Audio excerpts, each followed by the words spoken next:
இன்றைய முக்கிய செய்திகள்.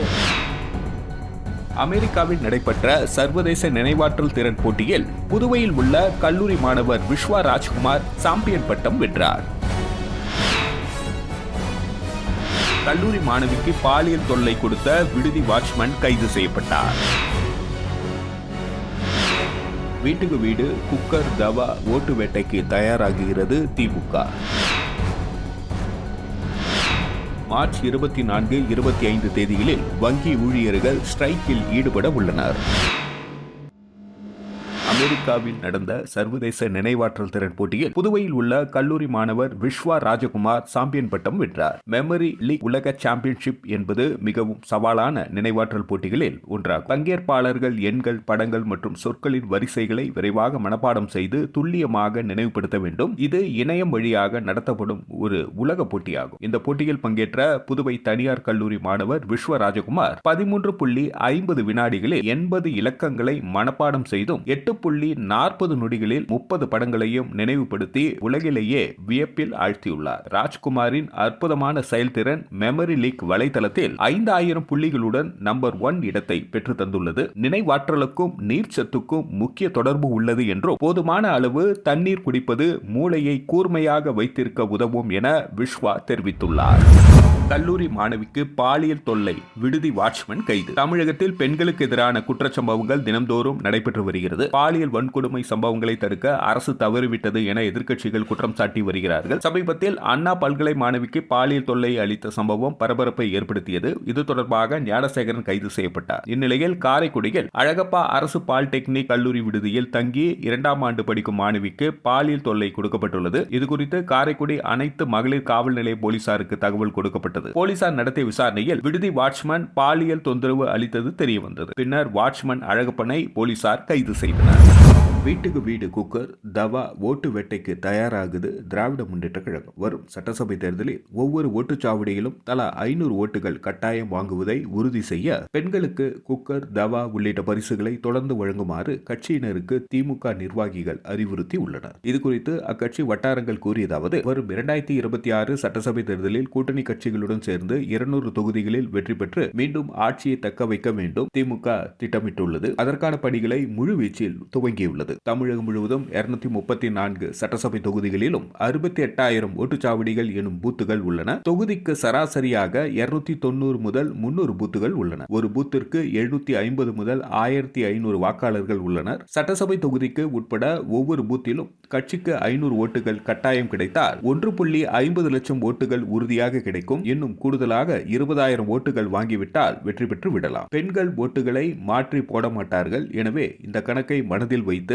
சட்டசபை தேர்தல் வரும் வரை ஒவ்வொரு பூத்திலும் 500 வாக்காளர்களுக்கு குக்கர் தவா ஹாட் பாக்ஸ் என சமையலுக்கு பயன்படும் பொருட்களை பரிசாக தொடர்ந்து வழங்குமாறு கட்சியினரை மூத்த தலைவர்கள் வலியுறுத்தி வருகின்றனர். அமைச்சர் உதயநிதி தொகுதியான சென்னை திருவல்லிக்கேணியில் நேற்று 1000க்கும் மேற்பட்டோருக்கு பாத்திரங்கள் பரிசாக வழங்கப்பட்டன. வரும் 1ஆம் தேதி முதல்வர் ஸ்டாலின் பிறந்த நாள், ஜூன் 3 முன்னாள் முதல்வர் கருணாநிதி பிறந்த நாளில் பூத் வாரியாக வாக்காளர்களுக்கு பரிசு பொருட்கள் வழங்க திட்டமிடப்பட்டுள்ளது. இவ்வாறு அந்த வட்டாரங்கள் கூறினர். மார்ச் 24, 25 தேதிகளில் வங்கி ஊழியர்கள் ஸ்ட்ரைக்கில் ஈடுபட உள்ளனர். பல்வேறு கோரிக்கைகளை வலியுறுத்தி மார்ச் 24, 25 தேதிகளில் நாடு தழுவிய அளவில் வங்கிகளில் வேலை நிறுத்தம் மேற்கொள்ள வங்கி ஊழியர் சங்கங்களின் கூட்டமைப்பினர் முடிவு செய்துள்ளனர். அகில இந்திய வங்கி ஊழியர் சங்கம், அகில இந்திய வங்கி அதிகாரிகள் கூட்டமைப்பு, வங்கி ஊழியர் தேசிய கூட்டமைப்பு உட்பட பல சங்கங்கள் இணைந்து வங்கி ஊழியர் சங்கங்களின் கூட்டமைப்பு சார்பில் சில நாட்களாக பல்வேறு போராட்டங்களை நடத்தி வருகின்றனர். வங்கிகளில் உள்ள காலி பணியிடங்களை நிரப்ப வேண்டும். வாடிக்கையாளர் சேவையை மேம்படுத்த தேவையான ஊழியர்களை நியமிக்க வேண்டும். தற்காலிக ஊழியர்களை பணி நிரந்தரப்படுத்த வேண்டும். பழைய பென்ஷன் திட்டத்தை அனைவருக்கும் அமல்படுத்த வேண்டும். வங்கிகளுக்கு வாரத்துக்கு 5 நாட்கள் பணி நாளாக அறிவிக்க வேண்டும் என்பன உட்பட பல்வேறு கோரிக்கைகளை இவர்கள் பிரதானமாக வலியுறுத்தி வருகின்றனர். ஒரு கட்டமாக மார்ச் 3ஆம் தேதி பார்லிமெண்ட் முன்பு தர்ணா நடத்தவும், மார்ச் 24, 25 தேதிகளில் நாடு தழுவிய வங்கிகள் வேலை நிறுத்தம் மேற்கொள்ளவும் முடிவு செய்துள்ளனர். புதுச்சேரியில் ஷேர் மார்க்கெட் டிரேடிங்கில் ரூபாய் 7.5 லட்சம் செலுத்தி மோசடி கும்பலிடம் ஏமாந்த வாலிபர் அளித்த புகாரின் பேரில் சைபர் கிரைம் போலீசார் விசாரணை மேற்கொண்டு வருகின்றனர். புதுச்சேரி அரவிந்தர் வீதியை சேர்ந்தவர் முருகானந்த். இவரது மொபைல் எண்ணை மர்ம நபர்கள் ஷேர் மார்க்கெட் டிரேடிங்கில் தொடர்பான வாட்ஸ்அப் குழுவில் இணைத்துள்ளனர். அதில் ஷேர் மார்க்கெட்டில் டிரேடிங் எப்படி செய்வது மற்றும் அதிக லாபம் தரும் இணையதளங்கள் குறித்து பதிவிடப்பட்டு உள்ளது. அதை நம்பிய முருகானந்தம் மர்ம நபர்கள் பதிவிட்ட இணையதள ஷேர் மார்க்கெட் டிரேடிங்கில் ரூபாய் 7,50,000 முதலீடு செய்து உள்ளார். பின்னர் அதன் மூலம் வந்த லாப பணத்தை எடுக்க முயன்ற பொழுது இவரது கணக்கு மர்ம நபர்களால் முடக்கப்பட்டிருந்தது. அதன் பிறகே மோசடி கும்பலிடம் பணத்தை இழந்தது தெரியவந்தது. இது குறித்து முருகானந்தம் அளித்த புகாரின் பேரில் சைபர் கிரைம் போலீசார் வழக்கு பதிந்து விசாரித்து வருகின்றனர்.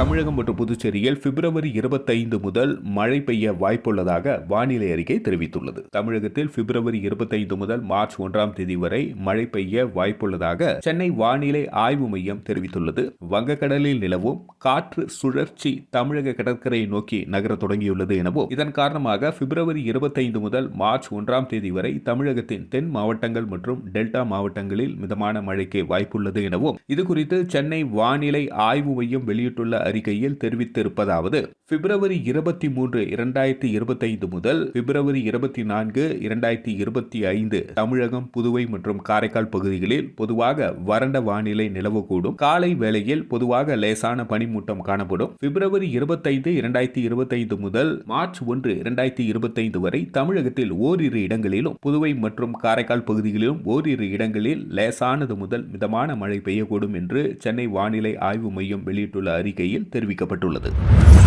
தமிழகத்தில் 80% மேல்நிலைப்பள்ளி மாணவர்களுக்கு தமிழையே சரியாக படிக்க தெரியவில்லை என சொல்கிறார் ஆசிரியர் சங்க தலைவர். தமிழகத்தில் அரசு பள்ளிகளில் மேல்நிலைப்பள்ளி படிக்கும் 80% மாணவ மாணவியருக்கு தமிழையே முறையாக எழுத படிக்க தெரியவில்லை என்றும் புதுக்கோட்டையில் தமிழக மேல்நிலைப்பள்ளி முதுநிலை பட்டதாரி ஆசிரியர் கழக மாநில சிறப்பு தலைவர் மணிவாசகன் தெரிவித்துள்ளார். செய்தியாளர்களிடம் நேற்று அவர் பேசியதாவது: தமிழக அரசு பள்ளிகளில் மேல்நிலை கல்வி படிக்கும் 80% மாணவ மாணவியருக்கு தமிழ் முறையாக எழுத தெரியவில்லை என்பது தான் யதார்த்தமான உண்மை. தமிழகத்தில் கடந்த காலங்களில் தமிழ், ஆங்கிலம் என இரு மொழிகள் இருந்தாலும் விருப்ப பாடமாக ஒன்று இருந்தது. இடையில் அது கைவிடப்பட்டது. விருப்ப பாடம் மீண்டும் கொண்டு வரப்பட்டால் அது மாணவர்களை பாதிக்கக்கூடிய அளவிற்கு இருக்கக்கூடாது. தற்பொழுது உள்ள சூழ்நிலையில் மாணவர்களுக்கு 3வது மொழி கொண்டு வந்தால் அவர்கள் படிப்பது மிகவும் சிரமம். தமிழ் மொழி சார்ந்து எந்த ஒரு நடவடிக்கையும் பள்ளிகளில் இல்லை என்பதால் மாணவர்களுக்கு தமிழில் எழுதக்கூட முடியாத சூழ்நிலை உள்ளது. ஆசிரியர்கள் மீதும் பாயும் போக்சோ சட்டத்தில் 10 வழக்குகள் இருந்தால் 9 வழக்குகள்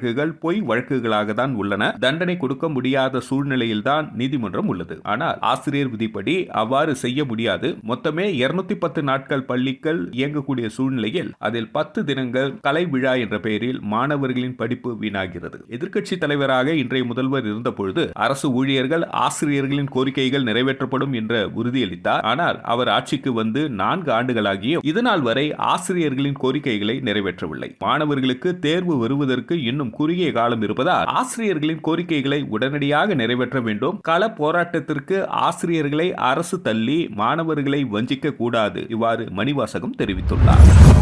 83 பயணிகளுடன் இலங்கை சென்றது சிவகங்கை கப்பல். ஒரு சிறப்பு பார்ட். இந்தியா இலங்கை இடையில் வர்த்தகம், சுற்றுலா மேம்பட நாகையிலிருந்து காங்கேசன் துறைக்கு பயணியர் கப்பல் சேவையை 2023 அக்டோபர் 14ஆம் தேதி பிரதமர் மோடி துவக்கி வைத்தார். இந்திய கப்பல் கழகத்திற்கு சொந்தமான சிரியா பாணி என்ற கப்பல் சேவையை துவக்கியது. பருவ மாற்றத்தால் சில தினங்களில் நிறுத்தப்பட்டது. பின் இரு நாட்டிற்கான கப்பல் போக்குவரத்திற்கான சேவை தனியார் நிறுவனம் வசம் ஒப்படைக்கப்பட்டது. இதில் 150 நபர்கள் பயணிக்கும் வகையில் சிவகங்கை என்ற சிறிய கப்பல் கடந்த ஆண்டு ஆகஸ்ட் 16 முதல் பயணத்தை துவக்கியது. பருவ மாற்றத்தால் நவம்பர் 19ஆம் தேதி சேவை நிறுத்தப்பட்டது. இந்நிலையில் நேற்று காலை 83 பயணியருடன் தனியார் கப்பல் நாகையிலிருந்து இலங்கைக்கு புறப்பட்டு சென்றது. ஒரு வழி கட்டமாக 4250 ரூபாயும் இருவழி கட்டணமாக 8500 ரூபாய் டிக்கெட் விலை நிர்ணயம் செய்யப்பட்டுள்ளது. ஒரு பயணிக்கு 10 கிலோ வரை பொருட்கள் இலவசமாக எடுத்து செல்லலாம் எனவும் கூடுதல் எடைக்கு கிலோ ஒன்றுக்கு 50 ரூபாய் நிர்ணயம் செய்யப்பட்டுள்ளது.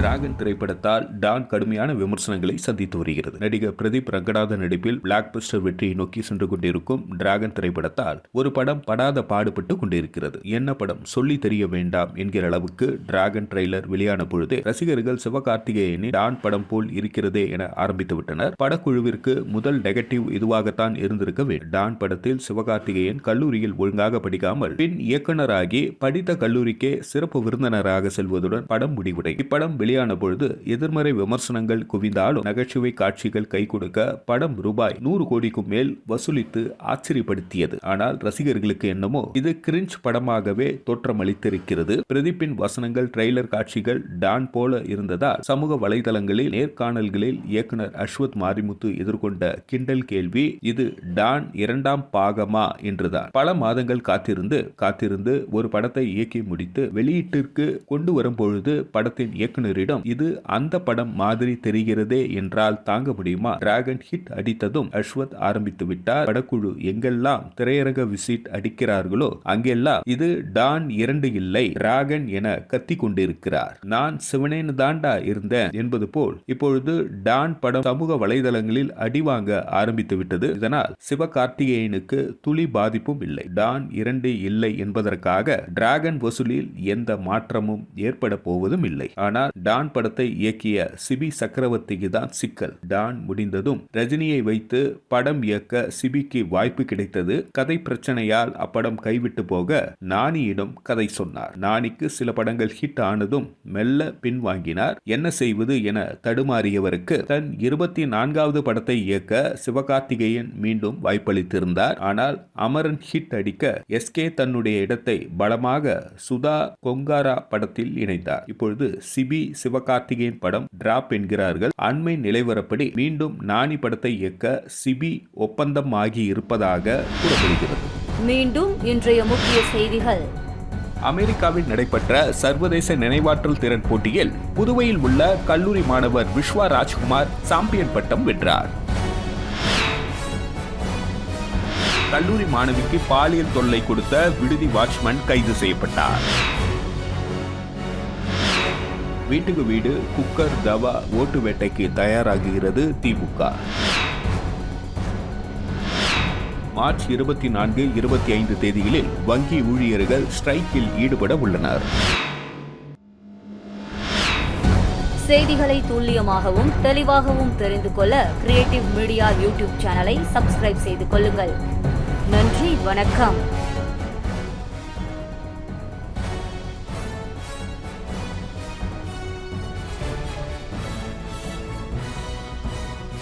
நம்ம சேனலை சப்ஸ்கிரைப் பண்ணுங்க, லைக் பண்ணுங்க, ஃப்ரெண்ட்ஸ்க்கும் ஷேர் பண்ணுங்க.